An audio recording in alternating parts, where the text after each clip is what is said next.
ये कहानी ओलिवर की है। ओलिवर का इस दुनिया में कोई नहीं है। ओलिवर अनाथ आश्रम में रहता है। आज ओलिवर 9 साल का हो चुका है और अनाथ आश्रम के रूल्स के हिसाब से अब ओलिवर को काम करना होगा। ओलिवर को काम करने की जगह ले जाया जाता है जहां ओलिवर के उम्र के बहुत सारे बच्चे काम कर रहे हैं। इस अनाथ आश्रम में बच्चों को भरपेट खाना तक नहीं दिया जाता है, जिस वजह से बच्चे ज्यादातर भूखे ही रहते हैं। एक दिन सारे बच्चे डिसाइड करते हैं कि वो अपनी बात वार्डन को बताएंगे, लेकिन ऐसा करने की हिम्मत किसी बच्चे में होती नहीं है। सारे बच्चे वार्डन से डरते हैं। इस काम के लिए बच्चे ओलिवर को चुनते हैं। रात को जब सारे बच्चे डिनर कर रहे होते हैं, उसी वक्त ओलिवर डरते हुए हिम्मत करके वार्डन के पास जाता है और कहता है कि उन लोगों को और खाना चाहिए। ये खाना उनके लिए पर्याप्त नहीं है। पहले तो वार्डन चौंक जाता है, क्योंकि आज से पहले किसी ने इतनी हिम्मत नहीं दिखाई थी। फिर ओलिवर को मारने के लिए दौड़ता है। ओलिवर भागता है। ओलिवर की खाना मांगने वाली बात अनाथ आश्रम के सीनियर्स को पता चलता है। इसी वजह से वे लोग ओलिवर को स्ट्रॉबेरी नाम के एक आदमी से बेच देते हैं। स्ट्रॉबेरी के घर में ओलिवर दिन रात काम करता है। स्ट्रॉबेरी की वाइफ ओलिवर को बिल्कुल पसंद नहीं करती है। उसे ओलिवर का काम बिल्कुल पसंद नहीं आता है। उनके घर में ओलिवर की तरह एक और बच्चा है। उसे भी स्ट्रॉबेरी ने अनाथ आश्रम से ही खरीदा था। ये लड़का उम्र में ओलिवर से बड़ा है। वो हमेशा ओलिवर को किसी न किसी तरह परेशान करता है। एक दिन वो ओलिवर के माँ को गाली देता है और ये सुनकर ओलिवर को बहुत गुस्सा आता है। ओलिवर उसे मारने के लिए दौड़ता है और उसे बहुत मारता है। स्ट्रॉबेरी उन्हें लड़ाई करते हुए देख लेता है और बिना वजह जाने या बिना ओलिवर की बात सुने ओलिवर को बुरी तरह पीटता है। ओलिवर डिसाइड करता है कि अब वो यहाँ नहीं रहेगा, यहाँ से भाग जाएगा। अगली सुबह ओलिवर वहाँ से भाग जाता है। भागते हुए ओलिवर एक माइलस्टोन देखता है जिस पर लिखा हुआ था लंदन 70 माइल्स। ओलिवर डिसाइड करता है कि वो लंदन जाएगा और वहीं अपनी नई जिंदगी की शुरुआत करेगा। उसे यह भी नहीं पता कि 70 माइल्स कितना होता है और उसे यह दूरी तय करने में कितना वक्त लगेगा। ओलिवर कुछ खाने की चीजें लेकर स्ट्रॉबेरी के घर से भागा था, लेकिन जल्दी ओलिवर का खाना खत्म हो जाता है। अब ओलिवर को बहुत तेज भूख लगी है। वह चलते हुए रास्ते में घर देखता है। खाने की तलाश में ओलिवर वहां पहुंचता है, लेकिन उसे वहां डांट कर भगा दिया जाता है। अब ओलिवर भूख से बेहाल है। अब उससे चला भी नहीं जा रहा। ओलिवर बेहोश होकर सड़क पर गिर जाता है। एक बूढ़ी लेडी उसे देख लेती है। वो लेडी ओलिवर को अपने घर लाती है, उसे खाना देती है। खाना खाकर ओलिवर को ऐसा लगता है जैसे उसे एक नई जिंदगी मिल गई हो, क्योंकि वो सारी उम्मीदें खो चुका था। अगली सुबह ओलिवर वापस अपने रास्ते पर निकल पड़ता है। 7 दिन चलने के बाद ओलिवर लंदन पहुंचता है। उसके पाँव में छाले पड़ चुके हैं। वो बहुत ज्यादा थक चुका है। थकान की वजह से वहीं पास में एक सीढ़ियों पर सो जाता है। ओलिवर को उसी की उम्र का एक लड़का नींद से जगाता है और कहता है कि तुम मेरे साथ मेरे घर चलो। दरअसल यह लड़का एक चोर है और छोटी मोटी चोरियां करता है। ओलिवर उसके साथ उसके घर जाता है, जहाँ उसी के उम्र के बहुत सारे बच्चे हैं जो सभी चोर हैं। उनके सरदार का नाम फैगन है। यहाँ 2 लड़कियां भी होती हैं। बच्चे जो भी चोरियां करते हैं, फैगन उन्हें बेचकर इन सभी को खाना खिलाता है। यहाँ ओलिवर को बहुत अच्छा लगता है, क्योंकि यहाँ सारे बच्चे उसी के उम्र के हैं और यहाँ भरपेट खाना भी मिलता है। सारे बच्चे मिलकर ओलिवर को चोरी करने की ट्रेनिंग देते हैं। अगले दिन 2 बच्चे ओलिवर को मार्केट ले जाते हैं ताकि उसे प्रैक्टिकली चोरी करना सिखा सके। मार्केट में वे एक बूढ़े आदमी को देखते हैं जो किताब पढ़ रहा होता है। ओलिवर के दोनों दोस्त कहते हैं कि तुम यहीं से देखो हम कैसे चोरी करते हैं, और जैसे ही वे दोनों चोरी करना शुरू करते हैं, दुकानदार उन्हें देख लेता है और चोर चोर कहकर चिल्लाता है। ओलिवर के दोनों दोस्त भाग जाते हैं, लेकिन ओलिवर वहीं खड़ा रह जाता है। डर के मारे उसके पांव जम जाते हैं। लेकिन फिर ओलिवर भागता है, तभी उसके सामने एक आदमी आता है और ओलिवर के मुंह पे एक जोरदार मुक्का मारता है और उसे गिरा देता है। पुलिस ओलिवर को पकड़ लेती है। ओलिवर को जज के सामने प्रस्तुत किया जाता है और उसे 3 महीने जेल की सजा सुनाई जाती है। तभी जिस आदमी ने चोरी होते हुए देखा था, जज को बताता है कि चोरी ओलिवर ने नहीं की, दूसरे लड़कों ने की थी। जिस आदमी की चोरी हुई थी उसे बहुत बुरा लगता है कि निर्दोष होते हुए भी ओलिवर को मार पड़ी। वो बूढ़ा आदमी ओलिवर को अपने घर ले जाता है। इधर फैगन का बॉस एडी आता है और जो लड़कियां चोरों के यहाँ काम करती है, उनमें से एक जिसका नाम नैन्सी है, उसे पुलिस स्टेशन भेजा जाता है ओलिवर की बहन बनाकर, ताकि उन्हें ये पता चल सके कि ओलिवर को कितने महीने की सजा हुई है। पुलिस स्टेशन से नैन्सी को पता चलता है जिस आदमी की चोरी हुई थी वही ओलिवर को अपने साथ ले गया है। दूसरी तरफ ओलिवर को उस बूढ़े आदमी के यहाँ दिखाया जाता है। ओलिवर की बूढ़े पति पत्नी अपने बच्चों की तरह देखभाल करते हैं। ओलिवर बहुत शांत स्वभाव का है। वह दिन भर घर के काम में उस बूढ़े आदमी के पत्नी की मदद करता है। उन बूढ़े कपल की कोई संतान नहीं होती।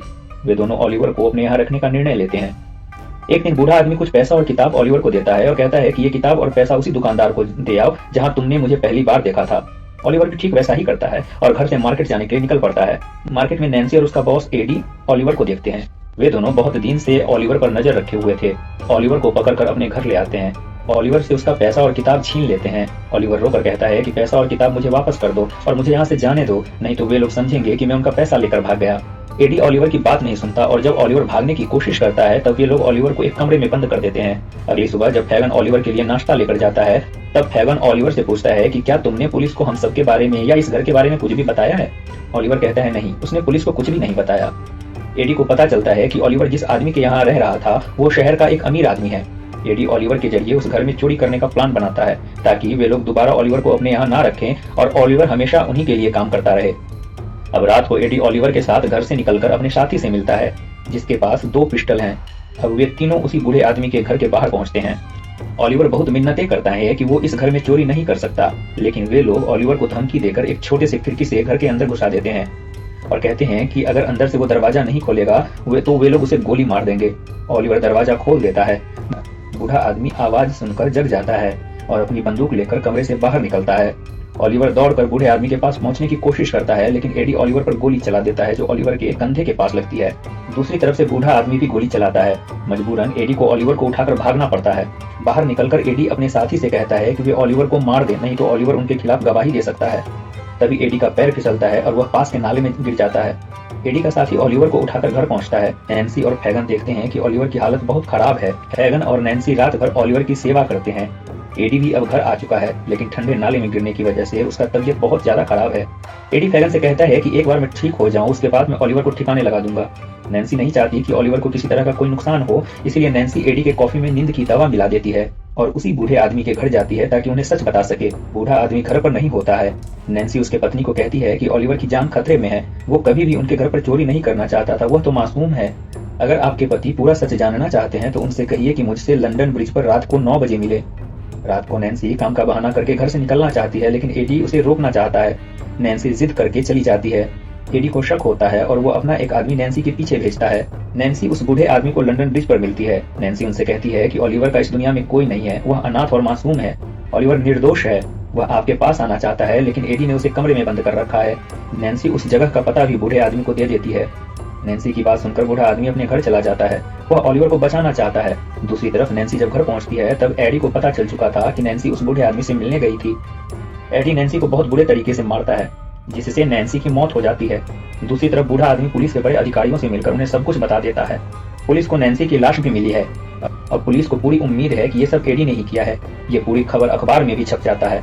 अब फैगन और एडी शहर छोड़कर दूसरे शहर भागना चाहते हैं, सभी बच्चों को लेकर, ताकि उनका काम चलता रहे। शहर छोड़ने से पहले एडी तय करता है कि वो ऑलिवर को जान से मार देगा, क्योंकि ये सब ऑलिवर की वजह से ही हुआ है। लेकिन उससे पहले वो अपने डॉग को मारना चाहता है, क्योंकि हर जगह पोस्टर चिपकाया गया था जिसमें लिखा था कि एडी हमेशा अपने साथ अपना कुत्ता रखता है। इससे पहले कि एडी कुछ भी करता, शायद उसका डॉग समझ चुका था कि एडी उसे नुकसान पहुंचाना चाहता है और वो वहां से भाग गया। थोड़ी देर बाद एडी अपने घर पहुंचता है, जहां फैगन और बाकी के सारे बच्चे थे।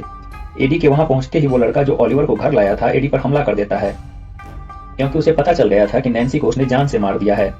दूसरी तरफ शहर में पुलिस के साथ भारी भीड़ उस घर को ढूंढ रही थी। एडी का डॉग उस घर को देखकर जोर जोर से भौंकने लगता है। तभी वो लड़का खिड़की से चिल्लाकर भीड़ को बता देता है कि उसका बॉस एडी और फैगन उसी घर में छुपा हुआ है। पुलिस और भीड़ चारों तरफ से उस घर को घेर लेती है। अब एडी जानता है कि उसका बचना नामुमकिन है। वो ऑलिवर को उठाकर छत पे चला जाता है। उसे पता है जब तक उसके पास ऑलिवर है पुलिस उसे गोली नहीं मार सकेगी। लेकिन तभी उसका कुत्ता उसके पास आकर भौंकता है। एडी का संतुलन बिगड़ता है और वह छत से नीचे गिर जाता है, जिससे उसकी मौत हो जाती है। बूढ़ा आदमी ऑलिवर को वापस अपने घर ले आता है। बुजुर्ग दंपत्ति ऑलिवर को वापस पाकर बहुत खुश हैं और ऑलिवर भी वहां वापस आकर बहुत खुश है। एक दिन ऑलिवर बूढ़े आदमी के साथ फैगन से मिलने जेल जाता है। फैगन को सजाए मौत मिली है। उसका मानसिक संतुलन बिगड़ चुका है, इसीलिए वो ऑलिवर को नहीं पहचान पाता है। फैगन ने कभी भी ऑलिवर के साथ कुछ गलत व्यवहार नहीं किया था, इसलिए ऑलिवर चाहता है कि उसकी सजा कम हो जाए, लेकिन उसे पता है कि वह बच्चा है और उसकी बात कोई नहीं सुनेगा। ऑलिवर रोते हुए वहां से चला जाता है और इसी के साथ यह फिल्म यहीं खत्म हो जाती है।